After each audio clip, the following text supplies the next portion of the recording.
ਰੋਜ਼ਾਨਾ ਲੋਕ ਨਾਰ ਟੀਵੀ ਦੇ ਸਪੈਸ਼ਲ ਪ੍ਰੋਗਰਾਮ ਖਬਰ ਸਵੇਰ ਦੇ ਵਿੱਚ ਮੈਂ ਸੁਖਵਿੰਦਰ ਸਿੰਘ ਸਿੱਧੂ ਤੁਹਾਡਾ ਸਵਾਗਤ ਕਰਦਾ। ਇਸ ਪ੍ਰੋਗਰਾਮ ਦੇ ਵਿੱਚ ਅਸੀਂ ਗੱਲਬਾਤ ਕਰਦੇ ਹਾਂ ਹੁਣ ਤੱਕ ਦੀਆਂ ਜਾਨੀ ਸਵੇਰ ਦੀਆਂ ਵੱਡੀਆਂ ਖਬਰਾਂ ਦੇ ਬਾਰੇ। ਸਭ ਤੋਂ ਪਹਿਲਾਂ ਅੱਜ ਪ੍ਰੋਗਰਾਮ ਦੇ ਵਿੱਚ ਗੱਲਬਾਤ ਕਰਾਂਗੇ ਕਿ ਕਾਂਗਰਸ ਦੇ ਅੰਦਰ ਜੋ ਆਪਸੀ ਖਿੱਚੋਤਾਣ ਬਣੀ ਹੋਈ ਹੈ। ਕੱਲ ਪ੍ਰਗਟ ਸਿੰਘ ਹੋਰਾਂ ਦੇ ਵੱਲੋਂ ਇਲਜ਼ਾਮ ਲਗਾਏ ਗਏ ਕਿ ਮੈਨੂੰ ਕੈਪਟਨ ਅਮਰਿੰਦਰ ਸਿੰਘ ਦੇ ਵੱਲੋਂ ਕੈਪਟਨ ਸੰਦੀਪ ਸੰਧੂ ਦੇ ਰਾਹੀਂ ਧਮਕੀ ਦਿੱਤੀ ਗਈ ਹੈ। ਉਧਰੋਂ ਚਰਨਜੀਤ ਚੰਨੀ ਦੇ ਉੱਪਰ ਵੀ ਐਕਸ਼ਨ ਦੀਆਂ ਕਾਰਵਾਈਆਂ ਚੱਲਦੀਆਂ ਹੋਈਆਂ ਦਿਖਾਈ ਦਿੱਤੀਆਂ ਤਾਂ ਉੱਥੇ ਹੀ ਜਿਹੜੇ ਜਾਖੜ ਨੇ ਉਹਨਾਂ ਦੇ ਵੱਲੋਂ ਵੱਡਾ ਬਿਆਨ ਦਿੱਤਾ ਗਿਆ, ਡਿਫੈਂਡ ਕੀਤਾ ਗਿਆ ਕੈਪਟਨ ਅਮਰਿੰਦਰ ਸਿੰਘ ਨੂੰ ਅਤੇ ਕੈਪਟਨ ਸੰਦੀਪ ਸੰਧੂ ਨੂੰ। ਉਹਨਾਂ ਨੇ ਕਿਹਾ ਕਿ ਸੰਦੀਪ ਸੰਧੂ ਨੇ ਸਾਫ਼ ਕਰ ਦਿੱਤਾ ਕਿ ਮੈਂ ਕਿਸੇ ਨੂੰ ਕੋਈ ਧਮਕੀ ਨਹੀਂ ਦਿੱਤੀ। ਤਾਂ ਉੱਥੇ ਉਹਨਾਂ ਨੇ ਇਹ ਵੀ ਗੱਲ ਕਹਿ ਦਿੱਤੀ ਕਿ ਵਿਜੀਲੈਂਸ ਦੀਆਂ ਕਾਰਵਾਈਆਂ ਜਿਹੜੀਆਂ ਹੋ ਰਹੀਆਂ ਨੇ ਉਹ ਸਰਕਾਰ ਦੇ ਵੱਲੋਂ ਨਹੀਂ ਕਰਵਾਈਆਂ ਜਾ ਰਹੀਆਂ। ਇੱਥੇ ਹੁਣ ਸਵਾਲ ਖੜਾ ਹੁੰਦਾ ਹੈ ਕਿ ਸੁਨੀਲ ਜਾਖੜ ਇੰਨਾ ਕੁਝ ਹੋਣ ਦੇ ਬਾਵਜੂਦ ਪਾਰਟੀ ਦੇ ਅੰਦਰ ਪਹਿਲਾਂ ਕਿਉਂ ਚੁੱਪ ਰਹੇ ਤੇ ਹੁਣ ਜਦੋਂ ਇਹ ਕਾਰਵਾਈਆਂ ਉਲਟੀਆਂ ਕੈਪਟਨ ਅਮਰਿੰਦਰ ਸਿੰਘ ਦੇ ਉੱਪਰ ਹੀ ਪੈਣੀਆਂ ਸ਼ੁਰੂ ਹੋ ਗਈਆਂ ਤਾਂ ਹੁਣ ਜਾਖੜ ਬਾਹਰ ਨਿਕਲ ਕੇ ਆ ਗਏ ਨੇ। ਜਾਖੜ ਕੈਪਟਨ ਅਮਰਿੰਦਰ ਸਿੰਘ ਨੂੰ ਅਤੇ ਉਹਨਾਂ ਦੇ ਕਰੀਬੀਆਂ ਨੂੰ ਡਿਫੈਂਡ ਕਰਨ ਲੱਗ ਗਏ ਨੇ। ਜਾਖੜ ਦੇ ਕਰੀਬੀ ਜਾਖੜ ਦੇ ਵਿਰੋਧੀ ਜਿਹੜੇ ਆ ਉਹ ਤਾਂ ਇੱਥੋਂ ਤੱਕ ਇਹ ਗੱਲਾਂ ਕਹਿ ਰਹੇ ਆ ਕਿ ਜਾਖੜ ਕੈਪਟਨ ਅਮਰਿੰਦਰ ਸਿੰਘ ਦਾ ਤੋਤਾ ਹੈ ਤੇ ਲੋੜ ਪੈਣ ਤੇ ਕੈਪਟਨ ਅਮਰਿੰਦਰ ਸਿੰਘ ਇਹਨੂੰ ਕੱਢਦਾ ਹੈ ਤੇ ਇਹਨੂੰ ਵਰਤ ਲੈਂਦਾ। ਤਾਂ ਉੱਥੇ ਹੀ ਇਹ ਵੀ ਸਵਾਲ ਖੜਾ ਹੁੰਦਾ ਹੈ ਕਿ ਇਹ ਸੁਭਾਵਿਕ ਹੈ ਕਿ ਵਿਜੀਲੈਂਸ ਸਰਕਾਰ ਦੇ ਪ੍ਰਭਾਵ ਤੋਂ ਬਿਨਾਂ ਸਰਕਾਰ ਦੇ ਹੀ ਮੰਤਰੀਆਂ ਤੇ ਸਰਕਾਰ ਦੇ ਹੀ ਵਿਧਾਇਕਾਂ ਤੇ ਕੋਈ ਕਾਰਵਾਈ ਕਰ ਸਕੇ।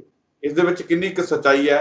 ਕੈਪਟਨ ਅਮਰਿੰਦਰ ਸਿੰਘ ਝੂਠ ਬੋਲਦੇ ਨੇ ਜਾਂ ਫਿਰ ਪ੍ਰਗਟ ਸਿੰਘ ਜਾਂ ਉਹਨਾਂ ਦੇ ਨਾਲ ਦੇ ਹੋਰ ਕੁਝ ਵਿਧਾਇਕ ਜਾਂ ਮੰਤਰੀ ਕੌਣ ਝੂਠ ਬੋਲ ਰਿਹਾ? ਇਸ ਪੂਰੇ ਮਾਮਲੇ ਤੇ ਗੱਲਬਾਤ ਕਰਾਂਗੇ। ਉਸ ਤੋਂ ਬਾਅਦ ਗੱਲਬਾਤ ਕਰਾਂਗੇ ਕਿ ਕੇਂਦਰ ਸਰਕਾਰ ਦੇ ਵੱਲੋਂ 4 ਜਿਹੜੇ ਮਮਤਾ ਬੈਨਰਜੀ ਦੇ ਕਰੀਬੀ ਅਤੇ 2 ਮੰਤਰੀਆਂ ਨੂੰ गिरफ्तार किया गया। कि मामला क्यों गिरफ्तार किया गया? पूरी सियासत जी भकी हुई है, पूरे भारतीय नज़र ममता बैनर्जी वाले इस पूरे घटनाक्रम से बनिया हुई ने। इस मामले से भी गलबात करांगे ते गलबात करने मेरे नाल राजनीतिक माहर के तौर पर मौजूद रहेंगे डॉक्टर भीमइंदर सिंह जी। सब तो पहले उन्होंने स्वागत कर लेने। डॉक्टर साहब स्वागत है प्रोग्राम में। बहुत बहुत शुक्रिया, मेहरबानी, धन्यवाद सुखविंदर जी। डॉक्टर साहब किवें देखदे हो कांग्रेस के अंदर जो आपसी खिच्चोताण लगातार वध रहा, घटण का नाम नहीं ले रहा। कल प्रगट सिंह ने इत्थों तक कहता कि मैनू कैप्टन अमरिंदर सिंह ने धमकी दवाई है कि तैनू हुण ठोकना है। उधर चरणजीत चन्नी भी रडार ते ने, नवजोत सिंह सिद्धू के करीबियां ते पहलां ही कार्रवाई जिहड़ी हो चुकी है। किवें देखदे हो हुण जाखड़ बाहर आए ने? जाखड़ कहंदे कि साडा जिहड़ा विजिलेंस दीयां कार्रवाइयां दे विच कोई भी सरकार दा कोई भी हत्थ नहीं, ये जमा भी सियासत तो प्रेरित नहीं है। उत्थे उन्हां ने नाल ही नाल कैप्टन अमरिंदर सिंह दे नाल कैप्टन संदीप संधू नूं भी डिफेंड कीता। वो कहंदे कि भाई कैप्टन संदीप संधू ने गल कहती है कि मैं कोई धमकी नहीं दवाई। किवें देखदे हो कि जेकर धमकी नहीं दी संदीप संधू ने तो फिर जाखड़ के थ्रू सफाई क्यों दे रहे हैं? खुद कैप्टन अमरिंदर सिंह ते कैप्टन संदीप सिंह संधू बाहर आके क्यों नहीं कह देंगे कि भाई मैं तो कोई धमकी नहीं दी, जिन्हें धमकी दी है सानू पता कराउण दी लोड़ है, असीं जांच करावांगे। सरकार जिहड़ी है मिंटो मिंट ही वो बंदे नूं फड़ सकदी है जिन्हें फिर संदीप संधू दे नां ते प्रगट सिंह नूं धमकी दी है। तो उत्थे ही जाखड़ ने जिहड़ी दूजी गल कही है कि विजिलेंस दीयां कार्रवाइयां दे विच सरकार दा हत्थ नहीं है।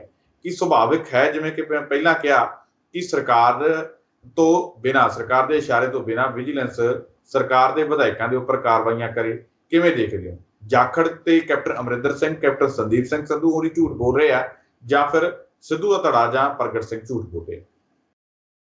सुखविंदर जी, जदों असीं पंजाब दी कांग्रेस दी पिछली हिस्टरी देखते हैं, कुछ दिनां दी आपां मन के चलीए, ਉੱਥੋਂ ਸਾਨੂੰ ਇਹ ਪਤਾ ਲੱਗਦਾ ਹੈ ਕਿ ਜਿੰਨੀ ਧੜੇਬੰਦੀ ਇਸ ਵੇਲੇ ਹੋ ਚੁੱਕੀ ਹੈ ਪੰਜਾਬ ਦੀ ਕਾਂਗਰਸ ਦੇ ਵਿੱਚ, ਇੰਨੀ ਪਿਛਲੇ ਮੈਨੂੰ ਲੱਗਦਾ ਕਿ ਕਈ ਸਾਲਾਂ ਤੋਂ ਲਗਾਤਾਰ ਨਹੀਂ ਸੀ ਹੋਈ।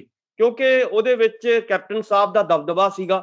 ਕੈਪਟਨ ਸਾਹਿਬ ਦਾ ਪਿਛਲੇ ਤੁਸੀਂ ਟਰਮ ਦੇ ਵਿੱਚ ਤੁਸੀਂ ਦੇਖਿਆ ਹੋਵੇਗਾ ਕਿ ਜਿਹੜੀ 2000 ਔਰ 2007 ਵਾਲੀ ਜਿਹੜੀ ਟਰਮ ਸੀ ਕੈਪਟਨ ਸਾਹਿਬ ਦੀ, ਉਹਦੇ ਵਿੱਚ ਉਹਨਾਂ ਦਾ ਪੂਰਾ ਦਬਦਬਾ ਰਿਹਾ ਔਰ ਉਹਨਾਂ ਨੇ ਕੋਈ ਵੀ ਧੜਾ ਜਿਹੜਾ ਇਸ ਕਿਸਮ ਦਾ ਉੱਠਣ ਨਹੀਂ ਦਿੱਤਾ।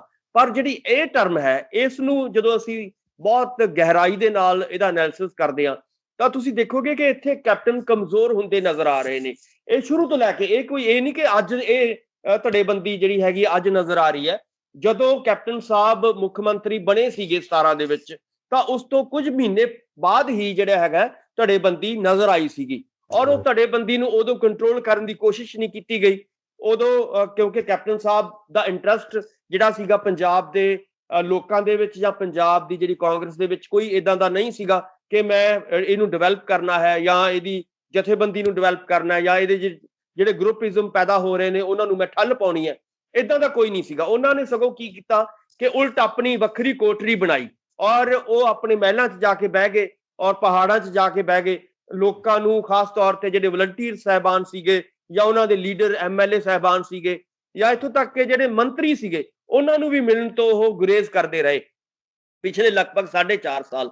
ਸੋ ਉਹਦਾ ਨਤੀਜਾ ਹੌਲੀ ਹੌਲੀ ਕੀ ਨਿਕਲਿਆ ਕਿ ਹੌਲੀ ਹੌਲੀ ਪੰਜਾਬ ਦੀ ਕਾਂਗਰਸ ਦੇ ਵਿੱਚ ਫੁੱਟ ਜਿਹੜੀ ਸੀਗੀ ਉਹ ਵੱਧਦੀ ਗਈ ਔਰ ਅਖੀਰ ਨੂੰ ਨਵਜੋਤ ਸਿੰਘ ਸਿੱਧੂ ਨੂੰ ਅੱਗੇ ਆਉਣਾ ਪਿਆ, ਉਹਨਾਂ ਨੂੰ ਲੀਡ ਲੈਣੀ ਪਈ ਔਰ ਉਹਨਾਂ ਨੇ ਇੱਕ ਜਿਹੜਾ ਵੱਡਾ ਮੋਰਚਾ ਜਦੋਂ ਬਰਗਾੜੀ ਕਾਂਡ ਜਾਂ ਕੋਟਕਪੂਰਾ ਗੋਲੀ ਕਾਂਡ ਦੀਆਂ ਜਿਹੜੀਆਂ ਸਿੱਟਾਂ ਦੇ ਸਿੱਟੇ ਨਿਕਲੇ, ਆਪਾਂ ਨੂੰ ਪਤਾ ਹੀ ਹੈ ਬੇਸਿੱਟਾ ਜਦੋਂ ਰਹੇ, ਤਾਂ ਇੱਕ ਖਾਸ ਤਰ੍ਹਾਂ ਦੀ ਜਿਹੜੀ ਪੋਲਿਟਿਕਸ ਉਦੋਂ ਸ਼ੁਰੂ ਹੋਈ ਔਰ ਨਵਜੋਤ ਸਿੰਘ ਸਿੱਧੂ ਹੋਰਾਂ ਨੇ ਉਹ ਲੀਡ ਲਈ।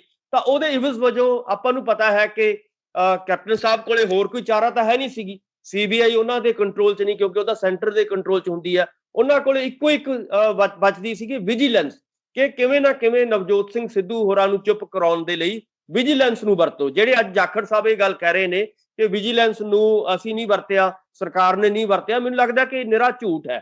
ਸੋ ਇਸ ਕਰਕੇ ਵਿਜੀਲੈਂਸ ਦੀ ਕੋਈ ਤਾਕਤ ਨਹੀਂ ਹੁੰਦੀ ਕਿ ਉਹ ਬਿਨਾਂ ਮੁੱਖ ਮੰਤਰੀ ਦੇ ਇਸ਼ਾਰੇ ਤੋਂ ਕੋਈ ਏਦਾਂ ਦੀ ਵੱਡੀ ਜਿਹੜੀ ਹੈਗੀ ਹੈ ਕਾਰਵਾਈ ਉਹ ਕਰੇ। ਸੋ ਇਸ ਕਰਕੇ ਜਾਖੜ ਸਾਹਿਬ ਝੂਠ ਬੋਲ ਰਹੇ ਨੇ ਔਰ ਸ਼ਰੇਆਮ ਉਹ ਕੈਪਟਨ ਸਾਹਿਬ ਨੂੰ ਬਚਾਉਣ ਦੀ ਕੋਸ਼ਿਸ਼ ਕਰ ਰਹੇ ਨੇ।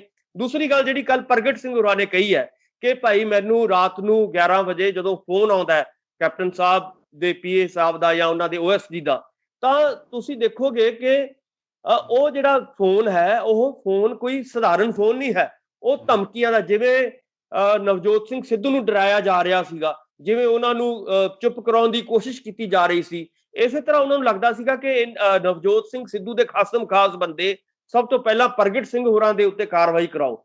ਸੋ ਉਹਨਾਂ ਦੀ ਜ਼ਮੀਨ ਜਾਇਦਾਦ ਦੀਆਂ ਜਿਹੜੀਆਂ ਫਾਈਲਾਂ ਸੀਗੀਆਂ ਉਹ ਉਹਨਾਂ ਨੇ ਕਿਹਾ ਕਿ ਸਾਡੇ ਕੋਲ ਅਸੀਂ ਇਕੱਠੀਆਂ ਕਰ ਲਈਆਂ, ਹੁਣ ਤੁਹਾਡੀ ਅਗਲੀ ਵਾਰੀ ਉਹਨਾਂ ਨੇ ਕਿਹਾ ਕਿ ਤੁਹਾਡੀ ਹੈ, ਤੁਹਾਨੂੰ ਅਸੀਂ ਜਿਹੜਾ ਹੈਗਾ ਅਗਲੇ ਦਿਨਾਂ ਦੇ ਵਿੱਚ ਐਕਸਪੋਜ਼ ਕਰਾਂਗੇ।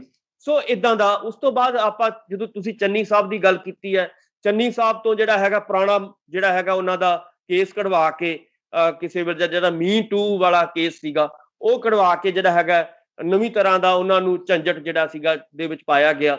ਸੋ ਇਸ ਕਰਕੇ ਤੁਸੀਂ ਦੇਖੋਗੇ ਕਿ ਪੰਜਾਬ ਦੀ ਕਾਂਗਰਸ ਦੇ ਵਿੱਚ ਵੱਖ-ਵੱਖ ਜਿਹੜੇ ਗਰੁੱਪ, ਵਿਰੋਧੀ ਗਰੁੱਪ ਸੀਗੇ ਕੈਪਟਨ ਸਾਹਿਬ ਦੇ, ਉਹਨਾਂ ਨੂੰ ਚੁੱਪ ਕਰਾਉਣ ਦੀ ਕਿਵੇਂ ਨਾ ਕਿਵੇਂ ਜਿਹੜੀ ਹੈਗੀ ਸਾਜ਼ਿਸ਼ ਘੜੀ ਗਈ। ਪਰ ਹੁਣ ਜਾਖੜ ਸਾਹਿਬ ਇਹ ਲੱਗਦਾ ਨਹੀਂ ਸੀ ਕਿ ਐਡਾ ਵੱਡਾ ਇਲਜ਼ਾਮ ਮੁੱਖ ਮੰਤਰੀ ਦੇ ਵਿਧਾਇਕ ਦੇ ਵੱਲੋਂ, ਮੁੱਖ ਮੰਤਰੀ ਦੇ ਸਲਾਹਕਾਰ ਤੇ ਮੁੱਖ ਮੰਤਰੀ ਦੇ ਆਪਣੇ ਤੇ ਲਗਾਇਆ ਗਿਆ, ਤਾਂ ਇਹਦੇ ਵਿੱਚ ਮੁੱਖ ਮੰਤਰੀ ਨੂੰ ਤੇ ਕੈਪਟਨ ਸੰਦੀਪ ਸਿੰਘ ਨੂੰ ਖੁਦ ਅੱਗੇ ਆ ਕੇ ਜਿਹੜਾ ਇਹਦੇ ਵਿੱਚ ਬਿਆਨ ਦੇਣਾ ਚਾਹੀਦਾ ਸੀ ਕਿ ਭਾਈ ਅਸੀਂ ਤਾਂ ਕੋਈ ਇਹੋ ਜਿਹੀ ਗੱਲ ਹੀ ਨਹੀਂ ਕੀਤੀ, ਜੇ ਕਿਸੇ ਨੇ ਕੀਤੀ ਆ ਸਾਡਾ ਨਾਮ ਲੈ ਕੇ ਤਾਂ ਫਟੋ ਮਿੰਟੋ ਮਿੰਟੀ ਜਿਹੜਾ ਆਪਾਂ ਫੜ ਸਕਦੇ ਹਾਂ ਉਹਨੂੰ ਤੇ ਕਾਰਵਾਈ ਕਰਵਾਉਣੀ ਚਾਹੀਦੀ ਸੀ।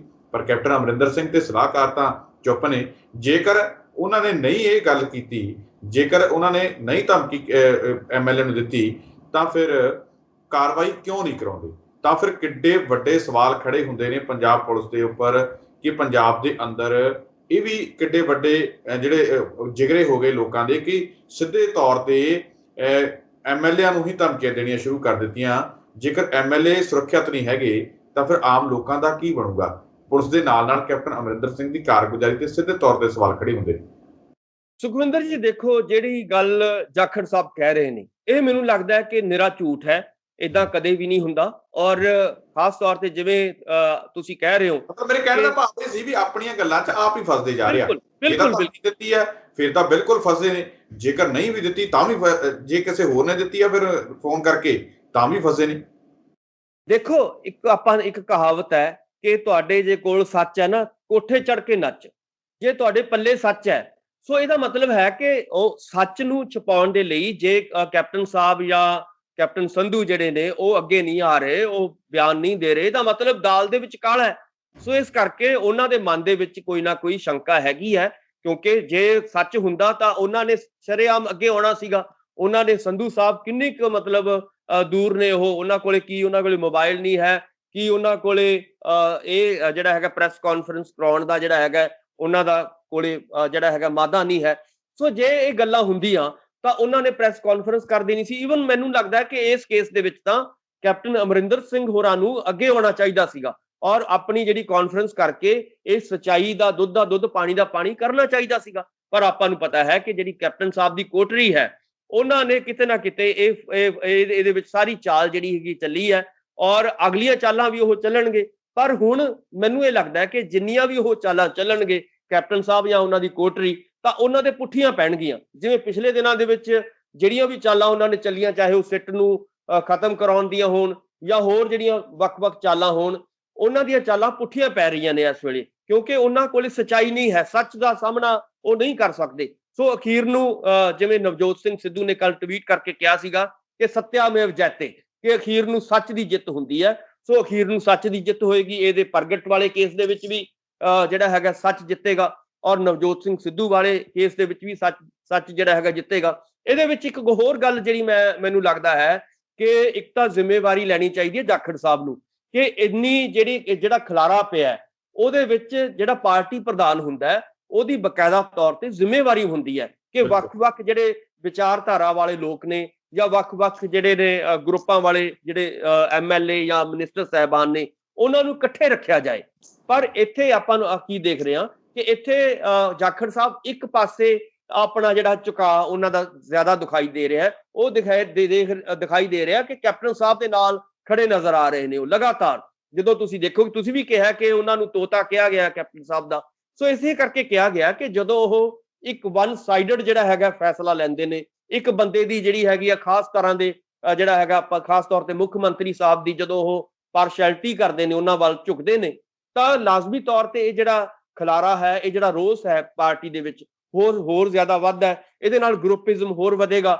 ਸੋ ਆਉਣ ਵਾਲੇ ਸਮੇਂ ਦੇ ਵਿੱਚ ਮੈਨੂੰ ਲੱਗਦਾ ਹੈ ਕਿ ਕੱਲ ਇੱਕ ਜਿਹੜੀ ਖਬਰ ਜੋ ਮੈਂ ਸੁਣੀ ਸੀਗੀ ਕਿ ਹਰੀਸ਼ ਰਾਵਤ ਹੋਰਾਂ ਨੂੰ ਵੀ ਜਿਹੜਾ, ਕਿਉਂਕਿ ਉਹ ਪੰਜਾਬ ਦੇ ਪ੍ਰਭਾਰੀ ਨੇ ਕਾਂਗਰਸ ਦੇ, ਇਸ ਕਰਕੇ ਹਰੀਸ਼ ਰਾਵਤ ਹੋਰਾਂ ਨੂੰ ਇੰਟਰਵੀਨ ਕਰਨ ਦੀ ਲੋੜ ਹੈ ਇਸ ਵੇਲੇ, ਜੇ ਪੰਜਾਬ ਦੀ ਕਾਂਗਰਸ ਨੂੰ ਬਚਾਉਣਾ ਹੈ। ਜੇ ਉਹ ਨਹੀਂ ਕਰਦੇ, ਉਹਨਾਂ ਨੇ ਹੋ ਸਕਦਾ ਕਿ ਚੰਨੀ ਸਾਹਿਬ ਨਾਲ ਗੱਲ ਕੀਤੀ ਹੋਵੇ ਹਰੀਸ਼ ਰਾਵਤ ਹੋਰਾਂ ਨੇ, ਹੋ ਸਕਦਾ ਕਿ ਜਿਹੜੀ ਅੱਜ ਚੰਨੀ ਸਾਹਿਬ ਹੋਰਾਂ ਨੇ ਪ੍ਰੈਸ ਕਾਨਫਰੰਸ ਕਰਨੀ ਸੀਗੀ ਉਹ ਮੁਲਤਵੀ ਕਰ ਦਿੱਤੀ ਜਾਵੇਗੀ। ਸੋ ਇਸ ਕਰਕੇ ਮੈਨੂੰ ਲੱਗਦਾ ਹੈ ਕਿ ਇਸ ਵੇਲੇ ਹਰੀਸ਼ ਰਾਵਤ ਨੂੰ ਵੀ ਲੋੜ ਹੈ ਅੱਗੇ ਆਉਣ ਦੀ।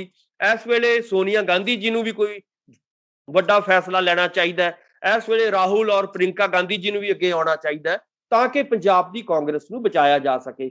ਜੇਕਰ ਹਾਈ ਕਮਾਂਡ ਅੱਗੇ ਨਹੀਂ ਆਏਗੀ ਤਾਂ ਇਹ ਖਲਾਰਾ ਜਿਹੜਾ ਹੈਗਾ ਹੋਰ ਵਧੇਗਾ ਆਉਣ ਵਾਲੇ ਦਿਨਾਂ ਦੇ ਵਿੱਚ। ਇਹਦੇ ਨਾਲ ਕੀ ਹੋਏਗਾ ਕਿ ਪੰਜਾਬ ਦੀ ਕਾਂਗਰਸ ਨੂੰ ਆਉਣ ਵਾਲੇ ਦਿਨਾਂ ਦੇ ਵਿੱਚ ਵੱਡਾ ਨੁਕਸਾਨ ਹੋ ਸਕਦਾ ਹੈ। ਸੋ ਇਸ ਕਰਕੇ ਸਾਰੀਆਂ ਧਿਰਾਂ ਨੂੰ ਮਿਲ ਕੇ ਇਹ ਜਿਹੜਾ ਸਮਾਂ ਹੈ, ਕਿਉਂਕਿ ਪੰਜਾਬ ਦਾ ਆਪਾਂ ਨੂੰ ਪਤਾ ਹੈ ਕਿ ਸਭ ਤੋਂ ਨਾਜ਼ੁਕ ਸਮਾਂ ਹੈ। ਇੱਕ ਪਾਸੇ ਕਿਸਾਨ ਸਾਡੇ ਬਾਰਡਰਾਂ ਤੇ ਬੈਠੇ ਨੇ, ਕਿਸਾਨਾਂ ਦੀਆਂ ਸਮੱਸਿਆਵਾਂ ਦਾ ਹੱਲ ਨਹੀਂ ਹੋ ਰਿਹਾ।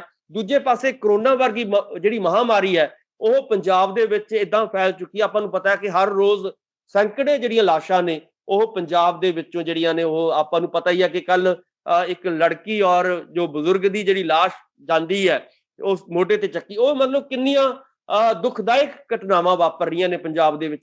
ਕਿਤੇ ਤਾਂ ਇਹ ਚਾਹੀਦਾ ਸੀ ਕਿ ਇਹਨਾਂ ਸਮੱਸਿਆਵਾਂ ਦਾ ਹੱਲ ਹੁੰਦਾ, ਕਿਸਾਨੀ ਸੰਕਟ ਦਾ ਹੱਲ ਹੁੰਦਾ, ਹੋਰ ਜਿਹੜੀਆਂ ਪੰਜਾਬ ਦੀਆਂ ਬੁਨਿਆਦੀ ਸਮੱਸਿਆਵਾਂ ਨੇ ਉਹਨਾਂ ਦਾ ਹੱਲ ਹੁੰਦਾ। ਪਰ ਕੈਪਟਨ ਸਾਹਿਬ ਕੀ ਹੋ ਰਿਹਾ ਹੈ ਕਿ ਇਹ ਸਾਰੀ ਚੀਜ਼ ਨੂੰ ਉਲਝਾ ਕੇ ਲੋਕਾਂ ਦਾ ਧਿਆਨ ਵੰਡਣਾ ਚਾਹੁੰਦੇ ਨੇ ਔਰ ਇਹਨਾਂ ਪੰਜਾਬ ਦੀਆਂ ਬੁਨਿਆਦੀ ਸਮੱਸਿਆਵਾਂ ਤੋਂ ਉਹ ਆਪਣਾ ਮੂੰਹ ਫੇਰਨਾ ਚਾਹੁੰਦੇ ਨੇ। ਔਰ ਖਾਸ ਤੌਰ ਤੇ ਜਿਹੜਾ ਬਰਗਾੜੀ ਵਰਗੇ ਕਾਂਡ ਨੇ, ਖਾਸ ਤੌਰ ਤੇ ਕੋਟਕਪੂਰਾ ਗੋਲੀ ਵਰਗੇ ਕਾਂਡ ਜਿਹੜੇ ਵਾਪਰੇ ਨੇ ਪੰਜਾਬ ਦੇ ਵਿੱਚ, ਉਹਨਾਂ ਦਾ ਕੀ ਬਣੇਗਾ, ਕੀ ਉਹਨਾਂ ਦਾ ਫਿਊਚਰ ਹੈ, ਉਹਨਾਂ ਤੋਂ ਧਿਆਨ ਭਟਕਾਉਣ ਦੇ ਲਈ ਇਹ ਚਾਹੇ ਵਿਜੀਲੈਂਸ ਦੀਆਂ ਕਾਰਵਾਈਆਂ ਕਰਵਾਉਣ ਜਾਂ ਹੋਰ ਜਿਹੜੇ ਨੇ ਇਦਾਂ ਦੇ ਲੋਕਾਂ ਨੂੰ ਮੁੱਦਿਆਂ 'ਚ ਉਲਝਾ ਕੇ ਆਪਣੀ ਪੋਲਿਟਿਕਸ ਨੂੰ ਜਿਹੜਾ ਹੈਗਾ 22 ਤੱਕ ਉਹ ਇਦਾਂ ਹੀ ਲੈ ਕੇ ਜਾਣਾ ਚਾਹੁੰਦੇ ਨੇ, ਕਰਨਾ ਕਰਾਉਣਾ ਕੁਝ ਨਹੀਂ ਚਾਹੁੰਦੇ।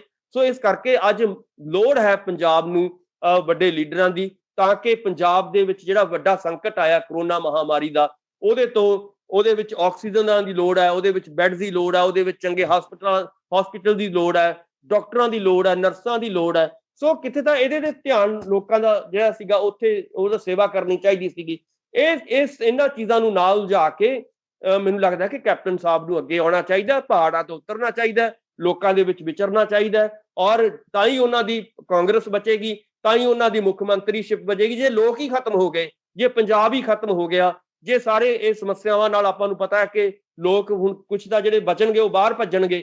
ਸੋ ਇਸ ਕਰਕੇ ਇਹ ਗਾਜ ਜਿਹੜੀ ਹੈ 2022 ਦੇ ਵਿੱਚ ਆਉਣ ਵਾਲੀ ਜਿਹੜੀ ਗਾਜ ਲੀਡਰਾਂ ਦੀ ਨਾਰਾਜ਼ਗੀ ਬਗਾਵਤ ਹੈ, ਉਹ ਹੁਣ ਕੈਪਟਨ ਅਮਰਿੰਦਰ ਸਿੰਘ ਦੇ ਉੱਪਰ ਹੀ ਸੀਮਤ ਨਹੀਂ ਰਹੇਗੀ, ਹੁਣ ਸੁਨੀਲ ਜਾਖੜ ਦੇ ਉੱਪਰ ਵੀ ਡਿੱਗੇਗੀ। ਲੱਗਦਾ ਕਿ ਸੁਨੀਲ ਜਾਖੜ ਦੇ ਵੀ ਵੱਡੇ ਸਵਾਲ ਖੜੇ ਹੁੰਦੇ ਨੇ ਜਿਵੇਂ ਤੁਸੀਂ ਮੰਨ ਕੇ। ਜੀ ਜੀ ਜ਼ਰੂਰ, ਮੈਂ ਇਹੀ ਗੱਲ ਕਹਿ ਰਿਹਾ ਕਿ ਇਸ ਵੇਲੇ ਪੰਜਾਬ ਨੂੰ ਇੱਕ ਮੁੱਠ ਰੱਖਣ ਦੀ ਲੋੜ ਸੀ, ਖਾਸ ਤੌਰ ਤੇ ਕਾਂਗਰਸ ਨੂੰ ਦੀ ਇੱਕ ਮੁੱਠਤਾ ਜਿਹੜੀ ਹੈਗੀ ਨਜ਼ਰ ਆਉਣੀ ਚਾਹੀਦੀ ਸੀਗੀ, ਕਿਉਂਕਿ ਇਸ ਵੇਲੇ ਇੱਕ ਮਹਾਮਾਰੀ ਦੇ ਵਿੱਚੋਂ ਪੰਜਾਬ ਗੁਜ਼ਰ ਰਿਹਾ ਹੈ, ਇੱਕ ਮਹਾ ਸੰਕਟ ਚੋਂ ਪੰਜਾਬ ਗੁਜ਼ਰ ਰਿਹਾ ਹੈ। ਬਹੁਤ ਮਤਲਬ ਜਿਹੜੀਆਂ ਨੇ ਆਪਾਂ ਨੂੰ ਪਤਾ ਹੈ ਕਿ ਡੈਥਸ ਜਿਹੜੀਆਂ ਨੇ ਉਹ ਪੂਰੇ ਹਿੰਦੁਸਤਾਨ ਦੇ ਜਿਵੇਂ ਆਪਾਂ ਦੇਖੀਏ ਤਾਂ ਮੈਨੂੰ ਲੱਗਦਾ ਹੈ ਕਿ ਜਿੱਥੇ ਸਭ ਤੋਂ ਵੱਧ ਜਿਹੜੇ ਸਟੇਟਾਂ 'ਚ ਇਹ ਡੈਥਸ ਹੋ ਰਹੀਆਂ ਨੇ ਉਹਦੇ ਵਿੱਚ ਪੰਜਾਬ ਵੀ ਸ਼ਾਮਲ ਹੈ। ਸੋ ਕਿੱਥੇ ਤਾਂ ਕਾਂਗਰਸ ਨੂੰ ਮਿਲ ਕੇ ਜਿਹੜਾ ਹੈ ਸੀ ਇਹਦਾ ਮੁਕਾਬਲਾ ਕਰਨਾ ਚਾਹੀਦਾ ਸੀਗਾ, ਪਰ ਮੈਨੂੰ ਲੱਗਦਾ ਹੈ ਕਿ ਕੈਪਟਨ ਸਾਹਿਬ ਔਰ ਜਾਖੜ ਸਾਹਿਬ ਇਹਦੇ ਵਿੱਚ ਬਿਲਕੁਲ ਫੇਲ ਹੋਏ ਨੇ। ਨਾ ਉਹ ਆਪਣੀ ਕਾਂਗਰਸ ਨੂੰ ਬਚਾ ਸਕੇ ਨੇ, ਨਾ ਉਹ ਪੰਜਾਬ ਦੇ ਵਿੱਚ ਕਰੋਨਾ ਮਹਾਮਾਰੀ ਨਾਲ ਜਿਹੜੇ ਤਰ੍ਹਾਂ ਤਰ੍ਹਾਂ ਕਰਦੇ ਲੋਕ ਨੇ, ਨਾ ਹੀ ਉਹ ਉਹਨਾਂ ਨੂੰ ਬਚਾ ਸਕੇ ਨੇ। ਉਹਨਾਂ ਦੀਆਂ ਵੀ ਡੈਥਸ ਜਿਹੜੀਆਂ ਨੇ ਲਗਾਤਾਰ ਵੱਧਦੀਆਂ ਜਾ ਰਹੀਆਂ ਨੇ ਲਗਾਤਾਰ। ਇੱਥੋਂ ਤੱਕ ਕਿ ਇਹ ਵੀ ਆਪਾਂ ਨੂੰ ਜ਼ਰੂਰ ਸੋਚਣਾ ਚਾਹੀਦਾ ਕਿ ਪਟਿਆਲਾ ਕੈਪਟਨ ਸਾਹਿਬ ਦਾ ਆਪਣਾ ਸ਼ਹਿਰ ਹੈ, ਔਰ ਪਟਿਆਲੇ ਦਾ ਜਿਹੜਾ ਰਜਿੰਦਰਾ ਹਸਪੀਟਲ ਹੈ ਉਹਦੇ ਵਿੱਚ ਮੈਨੂੰ ਲੱਗਦਾ ਕਿ ਇਸ ਵੇਲੇ ਪੰਜਾਬ ਦੇ ਵਿੱਚ ਸਭ ਤੋਂ ਵੱਧ ਡੈਥਸ ਜਿਹੜੀਆਂ ਨੇ ਉੱਥੇ ਹੋ ਰਹੀਆਂ ਨੇ।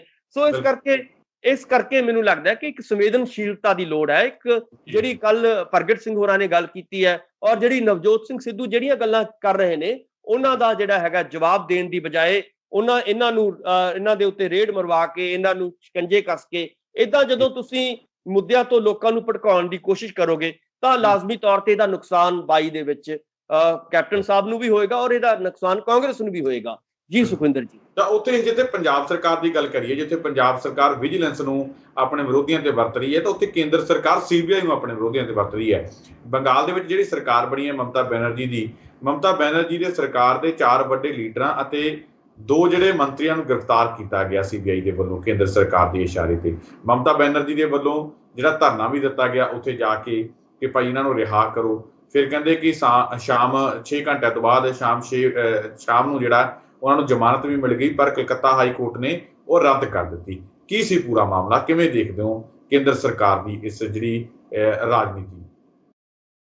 ਸੁਖਵਿੰਦਰ ਜੀ, ਆਪਾਂ ਨੂੰ ਵੀ ਪਤਾ ਹੈ, ਪੂਰਾ ਮੁਲਕ ਜਾਣਦਾ ਹੈ ਕਿ ਜਦੋਂ ਚੋਣਾਂ ਹੋ ਰਹੀਆਂ ਸੀਗੀਆਂ ਬੰਗਾਲ ਦੀਆਂ ਉਦੋਂ ਸਾਰਿਆਂ ਦੀ ਜਿਹੜੀ ਅੱਖ ਸੀਗੀ ਬੰਗਾਲ ਤੇ ਲੱਗੀ ਹੋਈ ਸੀ। ਬੇਸ਼ੱਕ 5 ਸਟੇਟਾਂ ਦੇ ਵਿੱਚ ਚੋਣਾਂ ਸੀਗੀਆਂ ਪਰ ਸਾਰਿਆਂ ਦਾ ਧਿਆਨ ਸੀਗਾ ਕਿ ਬੰਗਾਲ ਦੇ ਵਿੱਚ ਕੀ ਬਣੇਗਾ। ਉਹਦਾ ਵੱਡਾ ਕਾਰਨ ਇਹ ਸੀਗਾ ਕਿ ਮੋਦੀ ਸਾਹਿਬ ਖੁਦ, ਅਮਿਤ ਸ਼ਾਹ ਔਰ ਪੂਰੀ ਭਾਜਪਾ, ਉਹਨਾਂ ਦੀਆਂ ਸਰਕਾਰਾਂ, ਉਹਨਾਂ ਦੇ ਐਮਐਲਏ, ਉਹਨਾਂ ਦੇ ਮਿਨਿਸਟਰ, ਮੈਨੂੰ ਲੱਗਦਾ ਕਿ ਕੋਈ ਐਸੀ ਤਾਕਤ ਨਹੀਂ ਸੀ ਜਿਹੜੀ ਉਹਨਾਂ ਨੇ ਬੰਗਾਲ ਦੇ ਵਿੱਚ ਨਾ ਝੋਕੀ ਹੋਵੇ।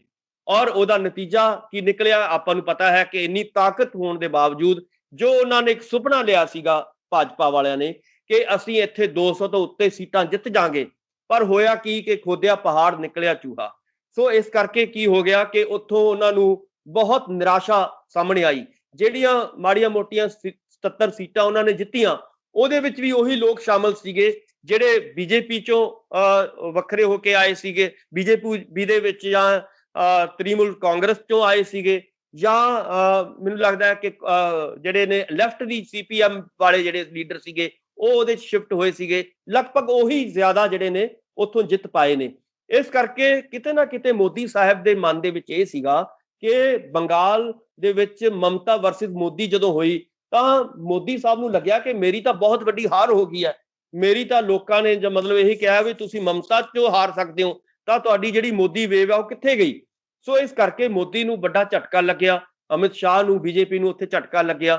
ਤਾਂ ਉਹਦੇ ਇਵਜ਼ ਦੇ ਵਿੱਚ ਉਹਨਾਂ ਨੇ ਲਗਾਤਾਰ ਜਿੱਦਣ ਰਿਜ਼ਲਟ ਆਇਆ ਉਦੋਂ ਤੋਂ ਲੈ ਕੇ ਅੱਜ ਤੱਕ ਉਹਨਾਂ ਨੇ ਉੱਥੇ ਜਿਹੜੀ ਹਫੜਾ ਦਫੜੀ ਕਰਾਈ, ਉੱਥੇ ਜਿਹੜਾ ਹੈਗਾ ਲੋਕਾਂ ਦੇ ਵਿੱਚ ਆਪਸ ਦੇ ਵਿੱਚ ਮਾਰਾਮਾਰੀ ਹੋਈ ਔਰ ਦੰਗੇ ਕਰਾਏ ਗਏ ਔਰ ਲਗਾਤਾਰ ਬੰਗਾਲ ਦਾ ਜਿਹੜਾ ਮਾਹੌਲ ਸੀਗਾ ਉਹਨੂੰ ਖਤਮ ਕਰਨ ਦੀ ਕੋਸ਼ਿਸ਼ ਕੀਤੀ ਗਈ। ਉੱਥੇ ਮਤਲਬ ਇਹ ਕਿਹਾ ਜਾਣ ਲੱਗਿਆ ਕਿ ਇੱਥੇ ਰਾਸ਼ਟਰਪਤੀ ਰਾਜ ਲਾ ਦਿਓ।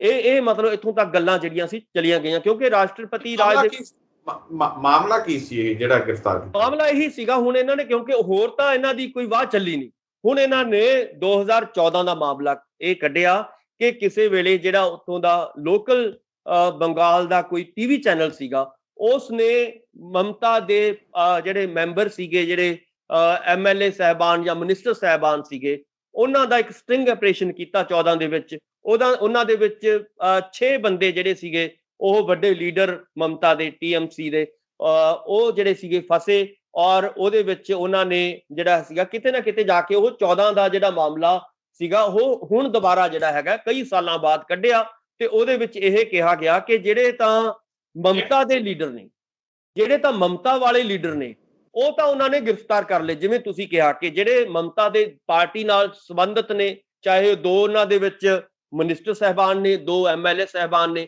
ਉਹਨਾਂ ਨੂੰ ਤਾਂ ਉਹਨਾਂ ਨੇ ਗ੍ਰਿਫਤਾਰ ਕਰ ਲਿਆ। ਪਰ ਕੀ ਹੋਇਆ ਕਿ ਬੇਸ਼ੱਕ ਕਲਕੱਤਾ ਦੀ ਜਿਹੜੀ ਅਦਾਲਤ ਨੇ ਉਹਨਾਂ ਨੂੰ ਜ਼ਮਾਨਤ ਦਿੱਤੀ, ਪਰ ਇਹਨਾਂ ਨੇ ਕਿਉਂਕਿ ਸੈਂਟਰ ਦਾ ਦਬਾਅ ਇੰਨਾ ਸੀਗਾ ਔਰ ਸੈਂਟਰ ਦਾ ਦਬਾਅ ਪਾ ਕੇ ਉਹ ਜ਼ਮਾਨਤ ਰੱਦ ਕਰਵਾਈ ਗਈ ਔਰ ਉਹਨਾਂ ਦਾ ਪੁਲਿਸ ਰਿਮਾਂਡ ਜਿਹੜਾ ਹੈਗਾ 4 ਦਿਨਾਂ ਦਾ ਲਿਆ ਗਿਆ। ਔਰ ਦੂਜੇ ਪਾਸੇ ਸ਼ਿਵੇਂਦੂ ਅਧਿਕਾਰੀ, ਜਿਹੜੇ ਕਿ ਆਪਾਂ ਨੂੰ ਪਤਾ ਹੈ ਕਿ ਪਹਿਲਾਂ ਮਮਤਾ ਦੇ ਨਾਲ ਸੀਗੇ, ਖਾਸਮ ਖਾਸ ਬੰਦੇ ਸੀਗੇ ਔਰ ਉਹ ਵੀ ਉਸ ਸਟਿੰਗ ਪੇਸ਼ੈਂਟ ਦੇ ਨਾਲ ਸੀਗੇ, ਉਹ ਵੀ 5 ਲੱਖ ਦੀ ਰਿਸ਼ਵਤ ਲੈਂਦੇ ਫੜੇ ਗਏ ਸੀਗੇ। ਉਹਨਾਂ ਦੀਆਂ ਵੀਡੀਓਜ਼ ਜਿਹੜੀਆਂ ਸੀਗੀਆਂ CBI ਕੋਲ ਮੌਜੂਦ ਨੇ। ਪਰ ਕੀ ਹੋਇਆ ਕਿ ਇਹ ਜਿਹੜੇ ਹੁਣ BJP 'ਚ ਜਿਹੜੇ ਲੀਡਰ ਚਲੇ ਗਏ ਉਸ ਕੇਸ ਦੇ ਵਿੱਚੋਂ, ਉਹ ਸਾਰੇ ਜਿਹੜੇ ਹੈਗੇ ਨੇ ਉਹਨਾਂ ਨੂੰ ਕਿਹਾ ਗਿਆ ਕਿ ਤੁਹਾਡਾ ਕੋਈ ਕਸੂਰ ਨਹੀਂ ਹੈ, ਤੁਹਾਨੂੰ ਅਸੀਂ ਨਹੀਂ ਫੜਾਂਗੇ। ਸੋ ਦੂਜੇ ਪਾਸੇ ਇਹ ਸ਼ਰੇਆਮ ਪਤਾ ਲੱਗ ਰਿਹਾ ਹੈ ਕਿ CBI ਤੋਂ, ਜਿਵੇਂ ਇਹਨੂੰ CBI ਨੂੰ ਤਾਂ ਸੈਂਟਰ ਦਾ ਤੋਤਾ ਕਿਹਾ ਜਾਂਦਾ ਹੈ, ਸੋ ਇਸ ਕਰਕੇ ਇਹ ਸ਼ਰੇਆਮ ਤੋਤੇ ਦਾ ਕੰਮ ਇਹਦੇ ਤੋਂ ਲਿਆ ਜਾ ਰਿਹਾ ਹੈ। ਜਿਵੇਂ ਇੱਥੇ ਪੰਜਾਬ ਦੇ ਵਿੱਚ ਜਿਹੜਾ ਹੈਗਾ ਆਪਾਂ ਨੂੰ ਪਤਾ ਹੈ ਕਿ ਕਾਰਵਾਈਆਂ ਹੋ ਰਹੀਆਂ ਨੇ ਇਦਾਂ ਦੀ ਜਿਹੜੀਆਂ ਏਜੰਸੀਆਂ ਦੇ ਰਾਹੀਂ, ਇਸੇ ਤਰ੍ਹਾਂ ਸੈਂਟਰ ਜਿਹੜੀ ਹੁੰਦੀ ਹੈ ਉਹਦੇ ਕੋਲੇ ਕਿਉਂਕਿ ਇੱਕੋ ਹੀ ਹਥਿਆਰ ਹੁੰਦਾ ਵੱਡਾ CBI ਦਾ, ਉਹ CBI ਦਾ ਹਥਿਆਰ ਵਰਤ ਕੇ ਮਮਤਾ ਨੂੰ ਉੱਥੇ ਕਮਜ਼ੋਰ ਕਰਨਾ ਚਾਹੁੰਦੀ ਹੈ।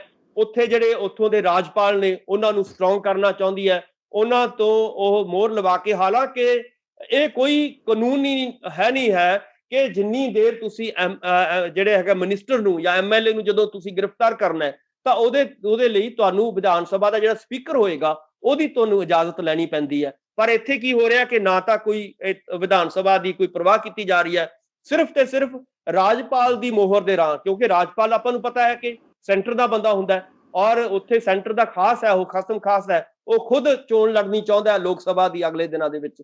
ਸੋ ਇਸ ਕਰਕੇ ਤੁਸੀਂ ਦੇਖੋਗੇ ਕਿ ਰਾਜਪਾਲ ਨੂੰ ਅੱਗੇ ਲਾ ਕੇ ਕੇਂਦਰ ਸਰਕਾਰ ਜਿਹੜੀ ਹੈਗੀ ਹੈ, BJP ਸਰਕਾਰ ਜਿਹੜੀ ਹੈਗੀ ਹੈ, ਮਮਤਾ ਦੇ ਉੱਤੇ ਪ੍ਰੈਸ਼ਰ ਬਣਾਉਣਾ ਚਾਹੁੰਦੀ ਹੈ, ਉਹਨਾਂ ਦੀਆਂ ਜਿਹੜੀਆਂ ਸਿਆਸੀ ਜ਼ਮੀਨ ਨੂੰ ਖਤਮ ਕਰਨਾ ਚਾਹੁੰਦੀ ਹੈ। ਪਰ ਮੈਨੂੰ ਲੱਗਦਾ ਹੈ ਕਿ ਮਮਤਾ ਬੈਨਰਜੀ ਇਹਦੇ ਵਿੱਚੋਂ ਹੋਰ ਤਾਕਤਵਰ ਹੋ ਕੇ ਸਾਹਮਣੇ ਆਏਗੀ, ਹੋਰ ਵੱਡੀ ਲੀਡਰ ਦੇ ਤੌਰ ਤੇ ਸਾਹਮਣੇ ਆਏਗੀ। ਇਸ ਵੇਲੇ ਇਹ ਵੀ ਆਵਾਜ਼ ਉੱਠ ਰਹੀ ਹੈ ਪੂਰੇ ਹਿੰਦੁਸਤਾਨ ਦੇ ਵਿੱਚ ਕਿ ਆਉਣ ਵਾਲੇ ਸਮੇਂ ਦੇ ਵਿੱਚ ਜੇ ਕੋਈ ਵਿਰੋਧੀ ਪਾਰਟੀਆਂ ਜੇ ਬਣਨਗੀਆਂ, ਕਿਉਂਕਿ ਆਪਾਂ ਨੂੰ ਪਤਾ ਹੈ ਕਿ ਕਾਂਗਰਸ ਆਪਣੀ ਵਿਰੋਧੀ ਪਾਰਟੀ ਦੀ ਜਿਹੜੀ ਭੂਮਿਕਾ ਹੈ ਉਹ ਸਹੀ ਤਰੀਕੇ ਨਾਲ ਨਹੀਂ ਨਿਭਾ ਰਹੀ ਸੈਂਟਰ ਦੇ ਵਿੱਚ। ਸੋ ਇਸ ਕਰਕੇ ਜੇ ਕੋਈ ਮਮਤਾ ਵਰਗਾ ਜਿਹੜੀ ਲੀਡਰ ਅੱਗੇ ਆਏਗਾ, ਇਹ ਵੀ ਇੱਕ ਆਵਾਜ਼ ਜਿਹੜੀ ਹੈਗੀ ਉੱਠ ਰਹੀ ਹੈ ਕਿ ਮਮਤਾ ਨੂੰ ਅੱਗੇ ਲਗਾਇਆ ਜਾਵੇ ਔਰ ਵਿਰੋਧੀ ਧਿਰ ਦਾ ਨੇਤਾ ਸੈਂਟਰ ਦੇ ਵਿੱਚ ਬਣਾਇਆ ਜਾਏ, ਤਾਂ ਕਿ ਜਿਹੜਾ ਹੈਗਾ ਪੰਜਾਬ ਦੇ ਵਿੱਚ ਜਿਹੜੀਆਂ ਜਾਂ ਪੂਰੇ ਹਿੰਦੁਸਤਾਨ ਦੇ ਵਿੱਚ ਜਿਹੜਾ ਹੈਗਾ ਲੋਕਾਂ ਨੂੰ ਇੱਕ ਨਵਾਂ ਚਿਹਰਾ ਜਿਹੜਾ ਹੈਗਾ ਮਿਲ ਸਕੇ। ਸੋ ਇਸ ਕਰਕੇ ਮੈਨੂੰ ਇਹ ਲੱਗਦਾ ਹੈ ਕਿ ਇਸ ਕੇਸ ਦੇ ਵਿੱਚ BJP ਦੀ ਜਿਹੜੀ ਹੈਗੀ ਹਾਰ ਹੋਏਗੀ ਅਖੀਰ ਨੂੰ, ਕਿਉਂਕਿ ਸੱਚ ਜਿੱਤੇਗਾ। ਸੱਚ ਇਹੀ ਹੈ ਕਿ ਜੇਕਰ BJP ਦੇ ਪੱਲੇ ਸੱਚ ਹੈ ਤਾਂ ਸਾਰੇ ਜਿੰਨੇ ਵੀ ਲੀਡਰ ਸਾਹਿਬਾਨ ਇਸ ਕੇਸ ਦੇ ਵਿੱਚ ਸ਼ਾਮਲ ਸੀਗੇ, ਜਾਂ ਤਾਂ ਉਹਨਾਂ ਦੇ ਉੱਤੇ ਕਾਰਵਾਈ ਕਰਦੀ। ਇਹਦਾ ਮਤਲਬ ਜੇ ਇੱਕ ਪਾਸੜ ਕਾਰਵਾਈ ਹੋ ਰਹੀ ਹੈ, ਵਨ ਸਾਈਡਡ ਜਿਹੜਾ ਹੈਗਾ ਡਿਸੀਜਨ ਦਿੱਤੇ ਜਾ ਰਹੇ ਨੇ, ਤਾਂ ਲਾਜ਼ਮੀ ਤੌਰ ਤੇ ਦਾਲ ਦੇ ਵਿੱਚ ਕਾਲਾ ਹੈ। ਔਰ ਜਿਹੜੇ ਅਮਿਤ ਸ਼ਾਹ ਜੀ ਹੋਏ, ਮੋਦੀ ਜੀ ਹੋਏ, ਇਹ ਜਾਣਬੁੱਝ ਕੇ ਮਮਤਾ ਜੀ ਨੂੰ ਜਿਹੜਾ ਹੈਗਾ ਉੱਥੇ ਖਰਾਬ ਕਰਨ ਦੀ ਕੋਸ਼ਿਸ਼ ਕਰ ਰਹੇ ਨੇ, ਮਾਹੌਲ ਨੂੰ ਖਰਾਬ ਕਰਨ ਦੀ ਕੋਸ਼ਿਸ਼ ਕਰ ਰਹੇ ਨੇ, ਤਾਂ ਕਿ ਲੋਕ ਭੜਕਣ ਔਰ ਇਸ ਭੜਕਾਹਟ ਦੇ ਵਿੱਚੋਂ ਉੱਥੇ ਰਾਸ਼ਟਰਪਤੀ ਰਾਜ ਲਾਇਆ ਜਾ ਸਕੇ। ਇਦਾਂ ਦੀਆਂ ਮੈਨੂੰ ਲੱਗਦਾ ਹੈ ਕਿ ਸਿਆਸਤ ਬੰਗਾਲ ਦੇ ਵਿੱਚ ਹੋ ਰਹੀ ਹੈ। ਜੀ ਸੁਖਵਿੰਦਰ ਜੀ। ਡਾਕਟਰ ਸਾਹਿਬ, ਤੁਸੀਂ ਸਾਡੇ ਨਾਲ ਇਸ ਪ੍ਰੋਗਰਾਮ ਦੇ ਵਿੱਚ ਜੁੜੇ ਨੇ, ਖਬਰਾਂ ਦੀ ਗੱਲਬਾਤ ਕੀਤੀ, ਤੁਹਾਡਾ ਬਹੁਤ ਬਹੁਤ ਧੰਨਵਾਦ। ਬਹੁਤ ਬਹੁਤ ਮਿਹਰਬਾਨੀ, ਸ਼ੁਕਰੀਆ। ਭਾਈ ਸਨ ਡਾਕਟਰ ਭੀਮਿੰਦਰ ਸਿੰਘ ਜੀ, ਜਿਨ੍ਹਾਂ ਦੇ ਵੱਲੋਂ ਇਸ ਪੂਰੇ ਮਾਮਲੇ ਤੇ ਸਾਡੇ ਨਾਲ ਗੱਲਬਾਤ ਕੀਤੀ ਗਈ ਹੈ। ਉਮੀਦ ਕਰਦੇ ਹਾਂ ਕਿ ਡਾਕਟਰ ਸਾਹਿਬ ਉਹਨਾਂ ਦੇ ਵਿਚਾਰ ਤੁਹਾਨੂੰ ਜ਼ਰੂਰ ਪਸੰਦ ਆਏ ਹੋਣਗੇ। ਦੁਬਾਰਾ ਫਿਰ ਮਿਲਾਂਗੇ ਇਸ ਪ੍ਰੋਗਰਾਮ ਦੇ ਵਿੱਚ ਕੁਝ ਵੱਡੀਆਂ ਤੇ ਅਹਿਮ ਖਬਰਾਂ ਦੇ ਨਾਲ। ਤਦ ਤੱਕ ਦਿਓ ਇਜਾਜ਼ਤ। ਧੰਨਵਾਦ।